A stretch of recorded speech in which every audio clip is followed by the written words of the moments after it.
Motor racing really is spiffing fun. Like this is Lem G. She's quite a little mover, you know. I like nothing better than going out at the weekend for a picnic with a pretty young filly, then whipping her up the banking to prove I'm faster than all the other chaps. At Brooklands, you fool! What? Must fly? Whoa! In each short circuit, 6 top slot racers go head-to-head on a scale model tribute to a world-famous racetrack for a place in the series grand final. Usually we race on contemporary circuits, but today we're taking out state-of-the-art slot cars and travelling back in time.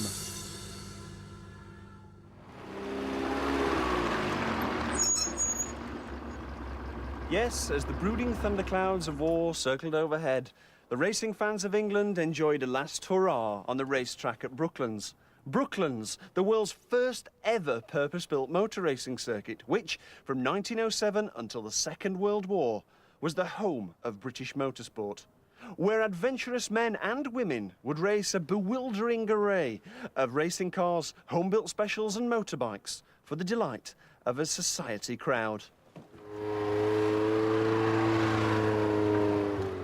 And like an honest, hard-working artisan, toiling away for the amusement of his betters, John, he's ever so humble sword, has recreated the world of high society 1930s motorsport in miniature, with his very own take on the Campbell circuit at Brooklands.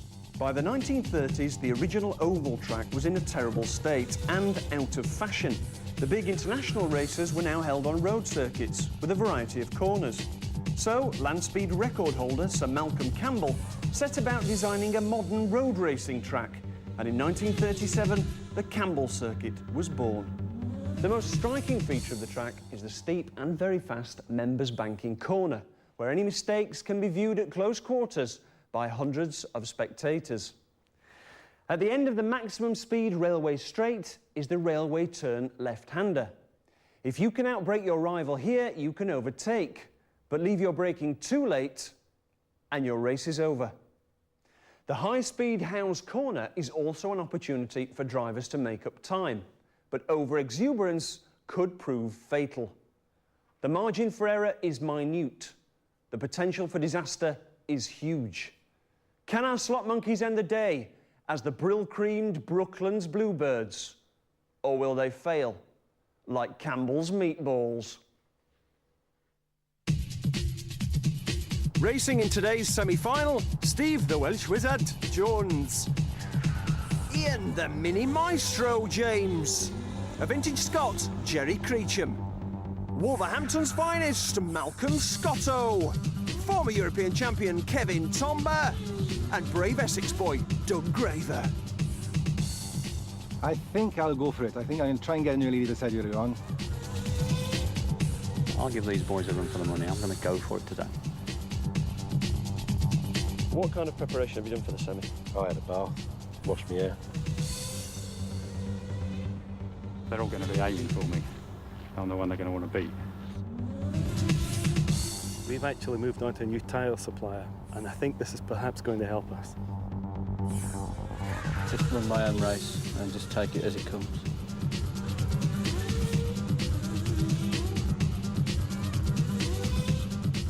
We're here, the spirit's right, and I want to be part of it, and I'm looking forward to enjoying it. Just watch out behind you. I'll always be there to mop up. We're going to play fair and square, come straight down the middle, and hopefully triumph at the end today. Just watch out, drivers. It's Red Steve. I qualified last time, and I qualify again. I hope they're happy with second place. It was a good bath. My hair's nice and clean, and I'm ready.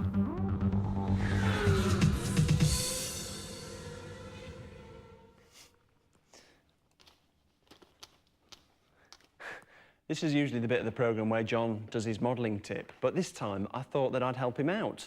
I've got a glue gun, I've got a tree, and I thought we could, like, create a beautiful corner of the English countryside, perhaps at the top of here. But he doesn't seem to be around at the moment. I don't know, I mean, it's a bit of a surprise for him. He's going to love it. We're great mates. We just love hanging out with each other and doing stuff together. And it's going to be such fun. You watch.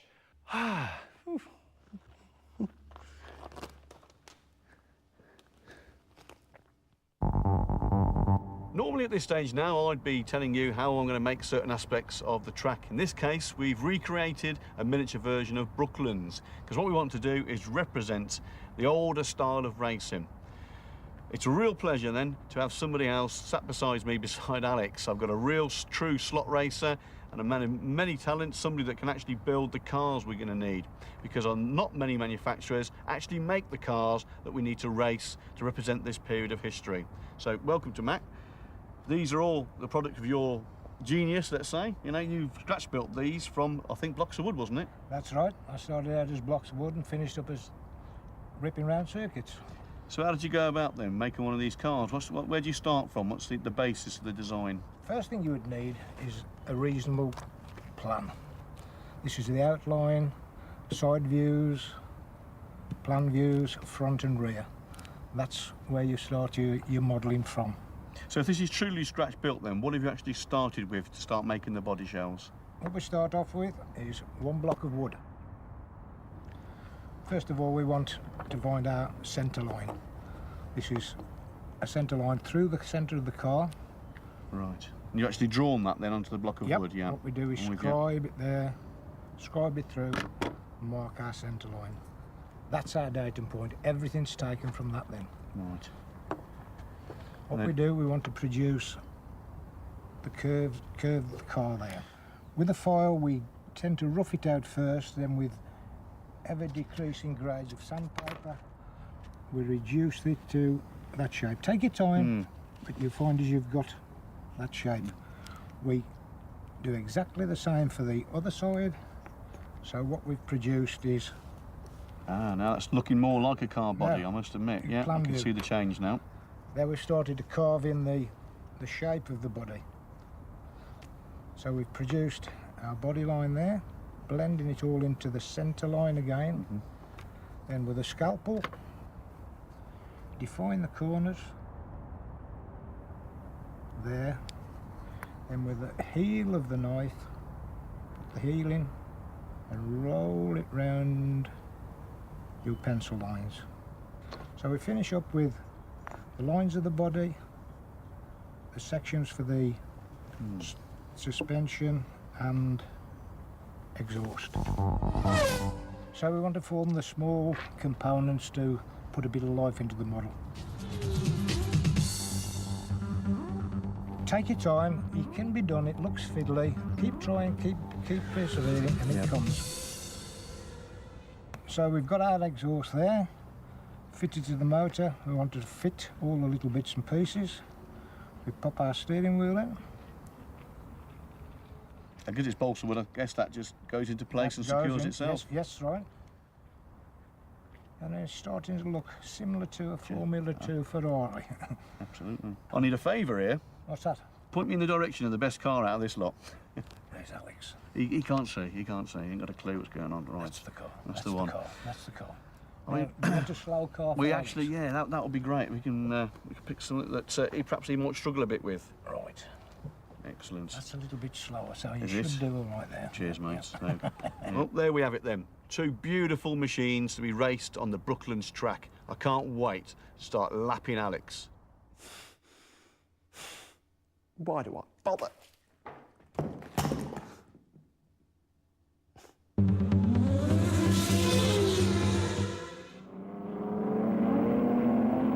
It's easy to forget just how thrilling pre-war motorsport could be.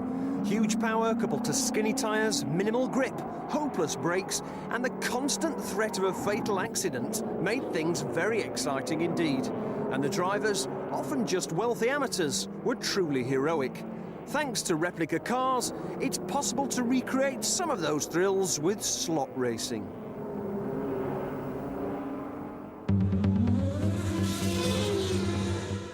Alex, you're looking really smart, mate. But not as smart as these two kits that Matt Pinches has made. And we've borrowed these, mate, for a race. Both evenly matched, you know. These are fantastic. You can take your pick, but that one's yours, the silver one. 1938 Mercedes W154. I'm going to be a Rudolf Caracciola, famous German driver of that time. It's a handsome brute, that, John. Beautiful, isn't it? Absolutely Fantastic. superb. This is 1938 car. That's, what, a 1936 Alfa Romeo with That's the the one. Scuderia Ferrari colours on it. Fantastic, It's isn't it? fantastic, but I mean, Beautiful. that's only a 1936 car, so I reckon I'm going to have an advantage, John. Well, I'm amazed at you. You know, because... you're dressed for the part, and that's what makes the difference, you know. Oh, yeah. Well, I'm going for a sort of, you know, amateur racer kind of look. I'm a bit of an amateur when it comes to the racing, and you're the pro with the proper overall. Well, this is it. Is this your old school tie, is it? To be honest, I just like dressing up. OK, go on, you show. call it, come on. Come on, stop trying to put me off. If I keep you I'm talking, going you're for it. bound to Come on, cross. I'm ready! How many laps do you want Which one then? am I, the silver one? Go on then, go. Oh, I say, lovely smooth racing, beautiful cars. Talk, go on, because I know you'll crash if you talk. How you doing, Alex? I'm doing really well. I'm taking a cautious approach. Yeah. I'm not used to the circuit, I'm not used to the car, I'm just going steady. But you, with your, like a hare tearing off into the distance, Well, you'll come a cropper. This is a speed track, this is Brooklands, it was an exciting track. It's very exciting races, and we haven't got the benefit of the bank curves. Well, I don't know about the benefit, but I mean, the banking was in such a terrible state that it was a real car killer. In slot racing terms, though, Alex, you know, those track sections were available till fairly recently, but no longer at the moment, I'm afraid. How many laps is that, John? That's 3. I'm just slowing down to make it more interesting for everybody to watch. Don't do me any favours, John. Well, here we I'll go. beat you look, fair and square. It's good stuff. Tell you what, once these cars go, they're going to go. And here we are, crossing the line. 1, 2. He's the winner again. Hang on, that wasn't 5. Tell you what, mate. That wasn't 5 laps. It's easily 5. It should have been a bell Easily. before the last lap. I was biding me time. You're thinking of athletics, mate. I was This like is the different. Iceman. Look, you've killed your driver. I was watching it there. You've ejected him. I don't believe it. It's Rudolph Caracciola. He's on the track. He's They no think it's more. all over. It is now. John, you've cheated again, but I love you. Oh, I love you too. As a man. Come on. But there will be no love lost in part 2 as our slot jockeys take to the track for the first time in their bid to win through to the final.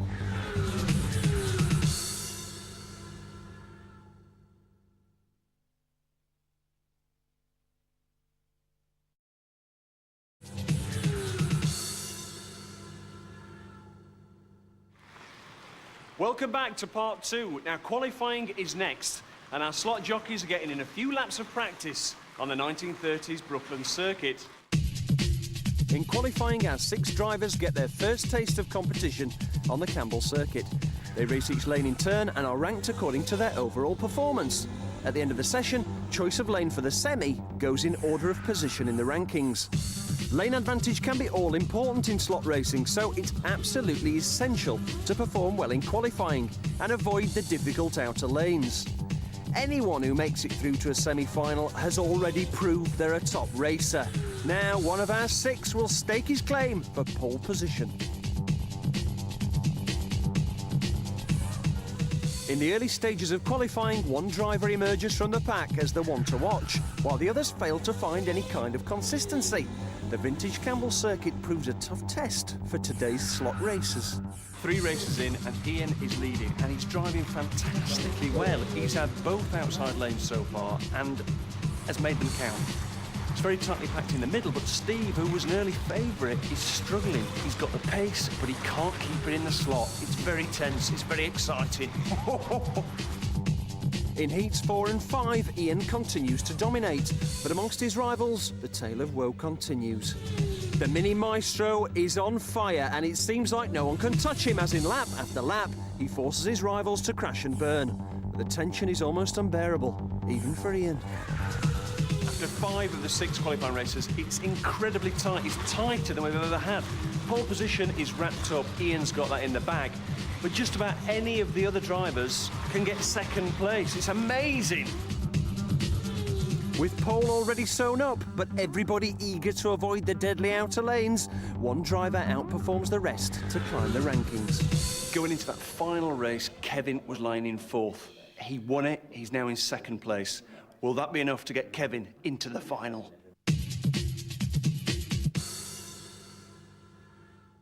John, we've been all over the world with short circuits, but look, we're back in the English countryside, in Surrey, back in the 1930s. What was it like in those heady days, John? I tell you what, gentle times perhaps, but the racing was awesome. And to my view, you know, going back through old books, magazines, videos, beats modern day racing, hands down. Definitely, something that obviously never really happened. This track's not been in use since the Second World War, but it's seen some use in qualifying, hasn't it, John? Just a little bit, hasn't it? It's been all sorts of action, but Ian, dominant. He's just really stuck into it, hasn't he? He's been so single-minded about his approach to this. He's come down clearly determined to get on with it, and he's done really well in qualifying. Brilliant. He's hardly come off once. You can't say that about Kevin, though. I mean, Kevin has been European champion more than once. And yet, he seems to be like a novice on the track. In the qualifying session, he's been off several times. He's only just pulled it round in the last race. We've seen this before, and if you look at Steve's performance as well in qualifying, exactly the same story. It's a lot to do with car preparation. They both struggled, lost a bit of confidence, and we've seen it before in previous programmes, Tim Bailey, for example, and exactly the same kind of thing. But by the end of it, they've sorted themselves out. And when it comes to the race, they're going to be on the pace. The track is posing a few problems for the guys. We are finding that the railway turn at the end of the railway straight is catching out a few drivers, but also this right-hander that comes next.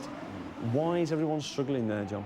I believe it's because it's a fast circuit. And rather than a circuit that is broken up by obvious parts that are going to slow you down, this encourages you to keep the pace up. And I think that's where it is. They're not actually failing at a given point on the track. They're competing hard against each other. They're pushing it to the limit. And after all, the standard has now been risen. This is a semi-final. These guys know only two go through. OK, John, predictions for the race. I'm going to go for Ian. He's dominated qualifying. He's on pole position. He looks unbeatable. I'm actually going to have to agree with you there. Yeah, definitely. He is the strongest racer today through qualifying. His confidence is riding high. He's massively on the pace. But I wouldn't write off either of the others, including, if you like, Malcolm and Jerry. They got a chance of coming through. But I would look to either Steve or Doug or Kevin to take the second place. So, John, basically, you're saying anybody could get through? At this stage of the game, in a semi-final, I think anybody could get through. Well, it was very tightly packed, but I've got to say Kevin. I mean, with his experience, he's got championship after championship. He's got to be favourite for second place or an outright victory. Perhaps, yeah, I'm sure. The thing with Kevin is he'll go for it. He won't settle for second place or third. He will try right to the last part of the race. When the checkered flag goes down, he wants to be the winner. But, John, predictions don't win races. Drivers do. 4 of our drivers will be consigned to the dustbin of history, and 2 will write themselves into the record books. Only the race will decide. Our 6 slot jockeys are about to face each other in our last semi-final. Only those who finish first or second will make it through to the series grand final. The race is over 10 laps, and the rules are crash and burn. It's a nail-biting test of nerve skill and reflexes.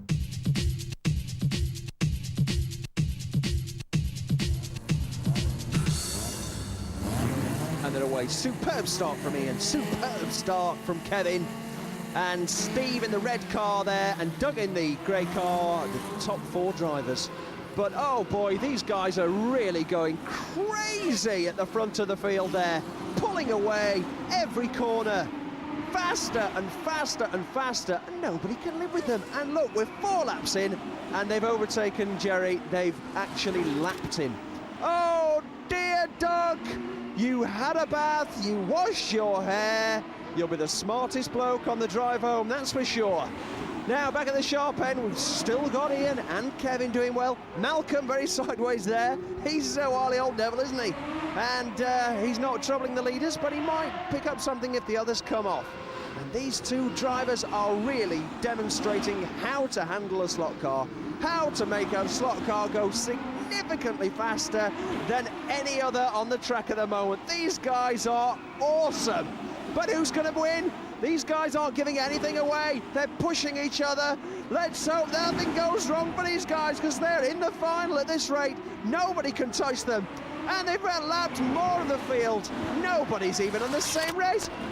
Kevin, I don't believe what's just happened. Kevin, you were in the final. You've thrown it away. But Steve has benefited from Kevin's bad luck, because he's now in second place, and it looks like he's going to the final. Fantastic bit of driving there from Jerry. Still in the race, of course. Doesn't look like he's going to make it. And Ian comes through. He's won. What a champion. He'll be great. He'll be difficult to beat in the final, I tell you that for nothing. And Steve there in second place. A lap behind, Malcolm in third. Well done, Malcolm. You're not going to the semi, but you've driven beautifully all day. And Steve and Ian are going to the final.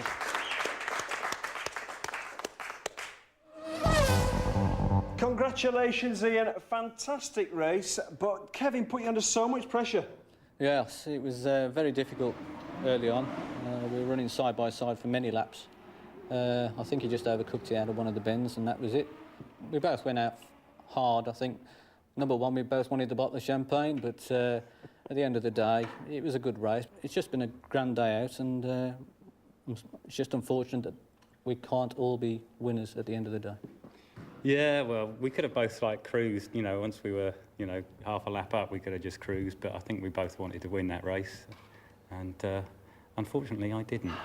No, if you'd have took it a little bit easier, you could have just coasted home in second. You guys were at least a lap ahead at some stages, but yeah, victory or nothing for you, Kevin.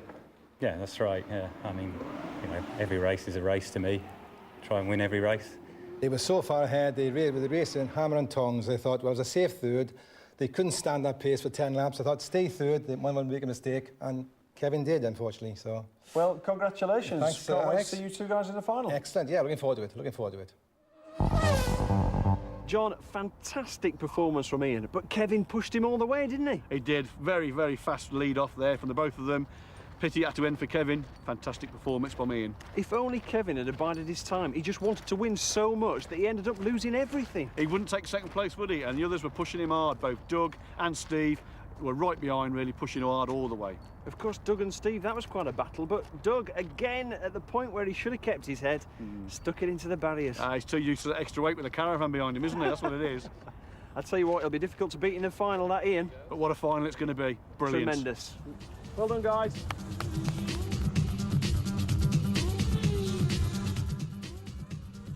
Well, you can't miss the final now, can you? And they don't come much better than Brands Hatch for a grand final setting.